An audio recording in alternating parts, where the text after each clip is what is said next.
आज हम बात करने वाले हैं ई श्रम पोर्टल के बारे में। मतलब कि सरकार ने एक वेबसाइट चालू की है जहां पर असंगठित क्षेत्र, जिसको इनफॉर्मल सेक्टर कहा जाता है, उसमें काम करने वाले जो वर्कर हैं उनकी जानकारी रहेगी।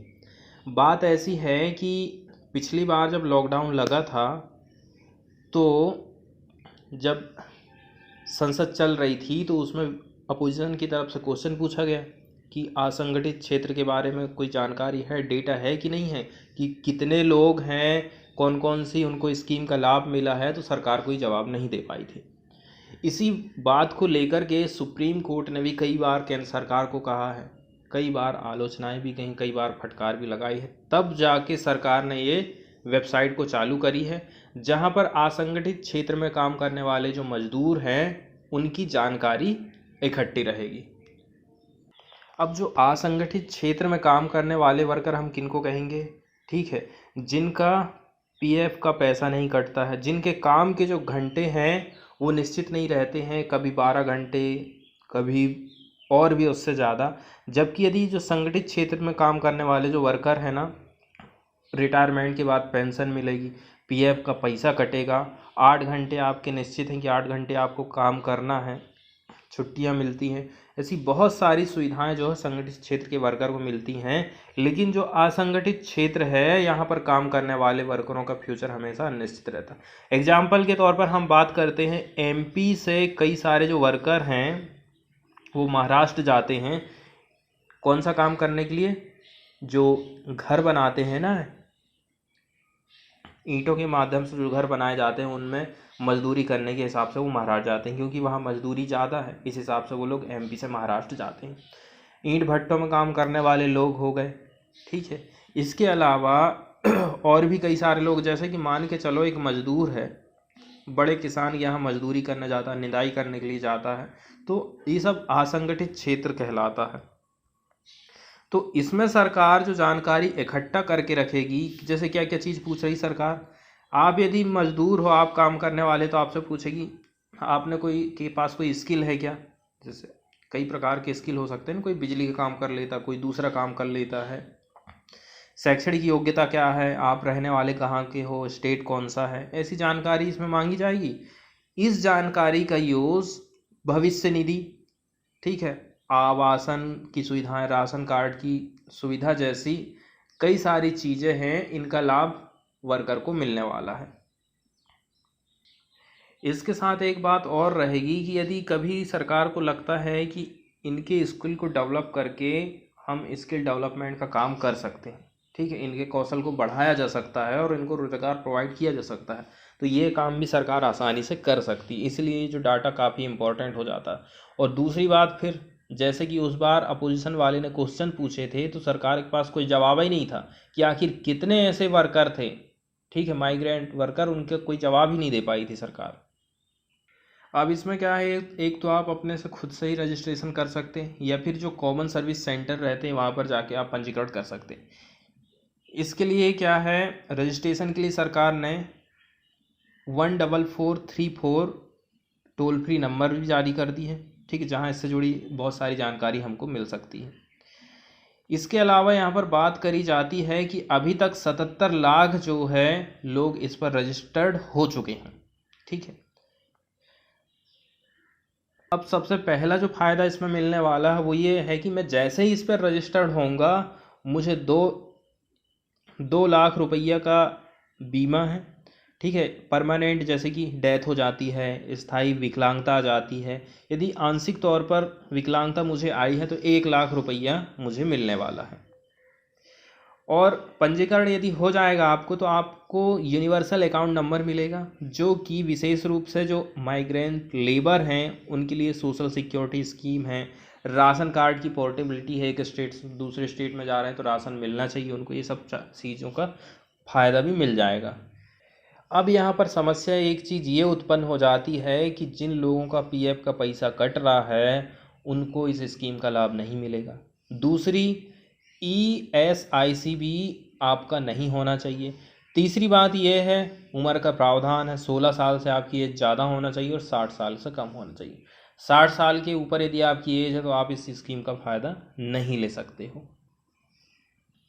अब हम आते हैं एडिटोरियल की तरफ और देख लेते हैं कि इसमें कौन कौन से ऐसे मुद्दे हैं जो इस वेबसाइट से रिलेटेड उठाए गए हैं। ठीक है, अभी ई श्रम को लेकर के और भी काम करने की ज़रूरत है।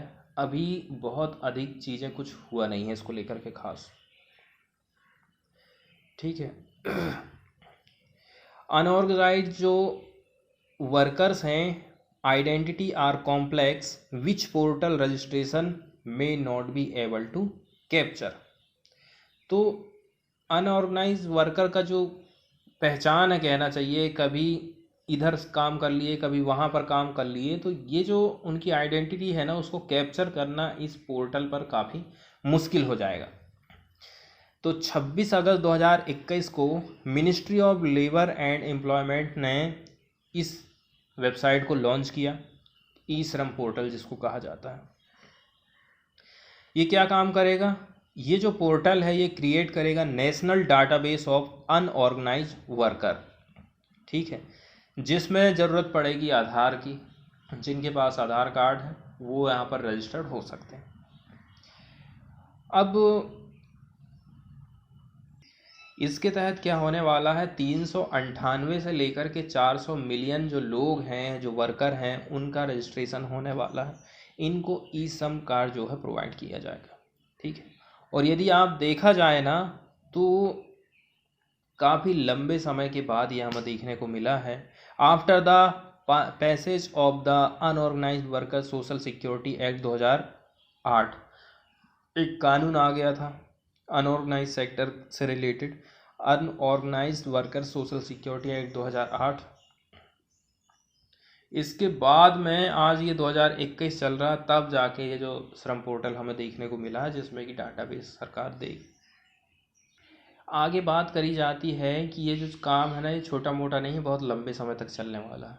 अभी तक मैं जब तक ये आर्टिकल को लिख रहा हूँ, राइटर का कहना है कि 0.61 मिलियन वर्कर ही जो है अभी तक इसमें रजिस्टर्ड हो चुके हैं, जबकि हमें 300 से 400 मिलियन लोगों का रजिस्ट्रेशन करना है। Considering the estimated 380 million worker as the universe of registration database as the novel coronavirus pandemic has pushed lakh of worker into the informality। Corona lockdown के चलते चलते फॉर्मल से लोग इनफॉर्मल सेक्टर में आने के लिए मजबूर हो गए। And the estimated also depends on the assumption used for estimation 6.33 million worker have to be registered for completion of registration in 60 day. 60 दिन में कंप्लीट हो जाएगा यदि हम डेली जो है 6.33 मिलियन रजिस्ट्रेशन कर रहे हैं। ठीक है, 4.2 मिलियन वर्कर का करेंगे तो 90 दिन लग जाएंगे। तो जो गवर्नमेंट है ना, has not mentioned a gestation period to assess its strategy and efficiency. लेकिन ऐसा टाइम पीरियड को लेकर के सरकार ने कोई निर्धारित ही नहीं करी कि हम इतने समय में काम कंप्लीट कर देंगे करके। अब इसमें एक चीज़ का प्रावधान है कि कोई व्यक्ति रजिस्ट्रेशन करा ले रहा है तो उसको 2 लाख रुपए का बीमा आप दे रहे हो, लेकिन ये आखिर है क्या? ये तो कोई बहुत बड़ी बात नहीं हो गई है। सबसे मेन चीज़ हो जाती है कि कोरोना जैसी महामारी आ रही है, बाढ़ आ रहा है, सूखा आ रहा है, और भी कई प्रकार की आपदाएं आती रहती हैं। उनसे हम इस एरिया को, इस पार्टिकुलर क्षेत्र को कैसे करके बचाएंगे? ठीक है, ये है सबसे मेन बात। तो इसके लिए जो है लोगों में काफ़ी निराशा हमको देखने को मिल रही है। दूसरी बात आ जाती है कि इतना सारा डाटा जब लोगों का आप अपने पास रख रहे हो तो डाटा सिक्योरिटी की बात आ जाती है, डाटा प्राइवेसी की बात आ जाती है। कहीं और इसका मिसयूज़ नहीं हो जाना चाहिए, क्योंकि आप जो है इसमें आधार कार्ड भी डिमांड कर रहे हो ना, तो आधार कार्ड से तो आप देख ही रहे कितनी सारी धोखाधड़ियाँ आजकल हो रही, पैसा निकल जाता है अकाउंट से। अब यहाँ पर एक बात करते हैं, जैसे कि मेरे यहाँ पर 2-4 वर्कर काम करने के लिए आते हैं, तो यदि मैं उनका रजिस्ट्रेशन नहीं करता हूँ तो मेरे ऊपर कोई पेनाल्टी या फिर मेरे ऊपर कोई किसी प्रकार का दंड का प्रावधान सरकार नहीं कर रही। क्यों? क्योंकि ईज़ ऑफ डूइंग इससे प्रभावित होने वाला है। तो सरकार को फिर ऐसा करना चाहिए ना कि मुझे कोई इंसेंटिव प्रदान कर दे, जिससे मैं थोड़ा और भी एक्साइटेड हो जाऊँ, थोड़ा और भी मेरे अंदर उत्साह आ जाए, मैं अपने वर्करों का रजिस्ट्रेशन कर दूँ। तो ऐसा सरकार कर सकती है। इसके बाद एक दूसरी बात ये है कि आपने ईपीएफ जिनके पास है, जिनके पास ईएसआई है, उन लोगों को इससे बाहर कर दिया है। तो फिर बचे ही कितने वर्कर? बहुत कम संख्या में वर्कर बच जाएंगे। ज़्यादातर लोग जो है इसका कोई फ़ायदा ही नहीं उठा ही पाएंगे। ये भी इसमें एक प्रॉब्लम हो जाती है। ठीक है। The NUW exclude million of worker aged over 59 from its ambit which constitute age discrimination।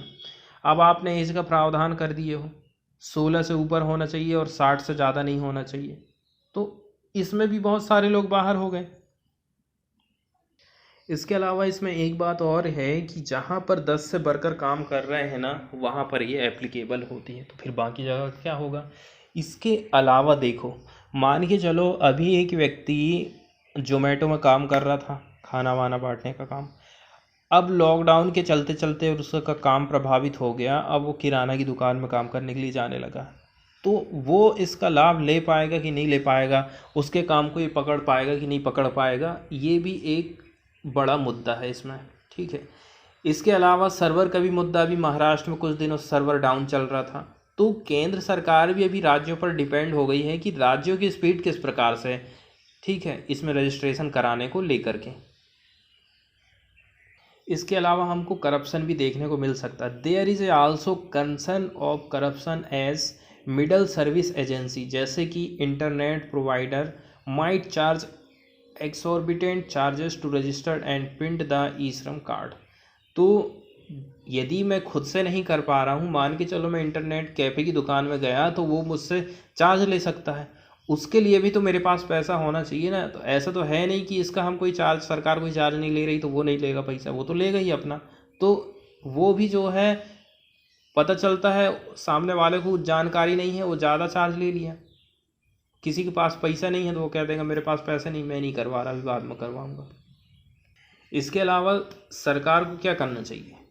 जैसे जैसे लोग इससे जुड़ते जा रहे हैं तो उसको नेशनल लेवल पर और क्षेत्रीय लेवल पर इस चीज़ को प्रकाशित करते जाना चाहिए, ताकि लोगों को पता चले कि कितने लोग जुड़ गए हैं, और अपनी जो एफिशिएंसी है उसका भी पता चले सरकार को, हमारी आखिर काम करने की जो दर है, कितनी कैपेसिटी है हमारी। एक सलाह और इनके द्वारा दी जाती है कि आप फ्यूचर को सोचते हुए काम करो। One nation one ration card, E Shram card जो अभी मिलने वाला है, इसके अलावा इलेक्शन कमीशन वाला कार्ड है, ये तीनों कार्डों को आप जो है लिंक कर दीजिए ना। लेकिन एक चीज़ का ध्यान ये रखना है कि बाद में ऐसा नहीं होना चाहिए कि एक के बिना आप किसी को लाभ से वंचित कर दे रहे हो। मान के चलो मेरे पास श्रम कार्ड है और मेरे पास one nation one ration card नहीं है, तो मुझे योजना का लाभ नहीं मिलेगा, ऐसा नहीं होना चाहिए।